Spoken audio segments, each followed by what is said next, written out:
మొత్తానికి పెద్ద పంచాయతీ పెద్ద ఆయన దగ్గరికి వెళ్ళింది.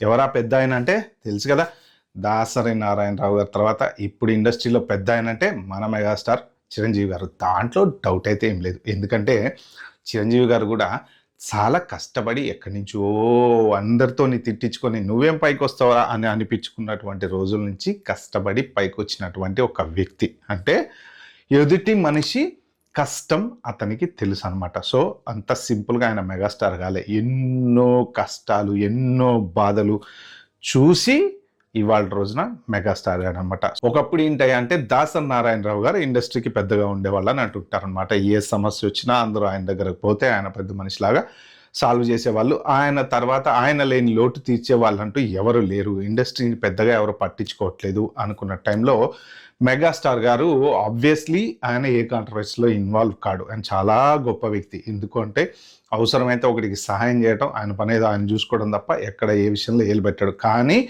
ఎవరన్నా సాయం కావాలని వస్తే మాత్రం ఖచ్చితంగా వాళ్ళ సమస్య తీర్చుకుని ఉన్నాడు. ఇప్పుడు పోయి పెద్ద పంచాయతీ పెద్ద ఆయన దగ్గరకు వచ్చిందనమాట. అంటే కొడుకు సినిమాకే పంచాయతీ చేయాల్సిన పరిస్థితి వచ్చింది ఇప్పుడు మన మెగాస్టార్ గారికి. పాపం అంటే ఇప్పుడు ఇక్కడ కొడుకు సినిమా గురించి ఆలోచించాలా, ప్రొడ్యూసర్ గురించి ఆలోచించాలా, లేదు ఇండస్ట్రీ ఆయన ఎదిగి ఆయనకు అన్నం పెట్టిన ఇండస్ట్రీ థియేటర్, ఏ థియేటర్ దగ్గర అయితే ఆయనకి టికెట్లు జనాలు కొని ఆయన సినిమా చూసి ఆయన అంత పెద్ద గొప్ప మెగాస్టార్ని చేసినటువంటి ఆ ఇండస్ట్రీ గురించి ఆలోచించాలా అనేది మాత్రం ఖచ్చితంగా పెద్ద హెడ్ఏక్. ఎందుకంటే ఇప్పుడు వేరే హీరో సినిమా అనుకోండి ఫర్ ఎగ్జాంపుల్, అప్పుడు మెగాస్టార్ గారు తీసుకునేటువంటి నిర్ణయం డిఫరెంట్గా ఉండొచ్చు.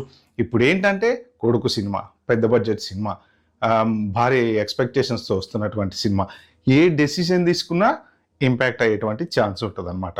ఈ ప్రొడ్యూసర్లు, ఎగ్జిబిటర్లు కూడా ఎట్లా తయారయ్యారంటే కరవమంటే కప్ప కోపం, విడవమంటే పాము కోపం అన్నట్టు. వీళ్ళేమో రేట్లు పెంచకపోతే మేమేమో అదే మన పర్సంటేజ్ ఇవ్వకపోతే మేము వేసుకోము, మీరు రేట్లు పెంచినా సరే మేము థియేటర్లలో పెంచాం సింగిల్ స్క్రీన్ అని వీళ్ళు అంటున్నారు. ఆ పక్క ప్రొడ్యూసర్లు సవ్వాలే లేదు, ఏదున్నా సరే మేము చిరంజీవితో మాట్లాడతాం అనుకుంటున్నా, చిరంజీవితో మాట్లాడితే ఏం జరుగుద్దో తెలుసా అని వాళ్ళు సవాల్ చేస్తున్నారని చెప్పి వార్తలు వస్తున్నాయి సోషల్ మీడియాలో. మరి ఏది ఎంతవరకు కరెక్ట్ తెలియదులే కానీ మొత్తానికైతే పంచాయతీ పెద్ద ఆయన దగ్గరికి చేరింది. సో పెద్ద ఆయన కూడా చాలా సానుకూలంగా స్పందించారు మెగాస్టార్ గారు, ఎందుకంటే కష్టపడ్డ వ్యక్తి కాబట్టి.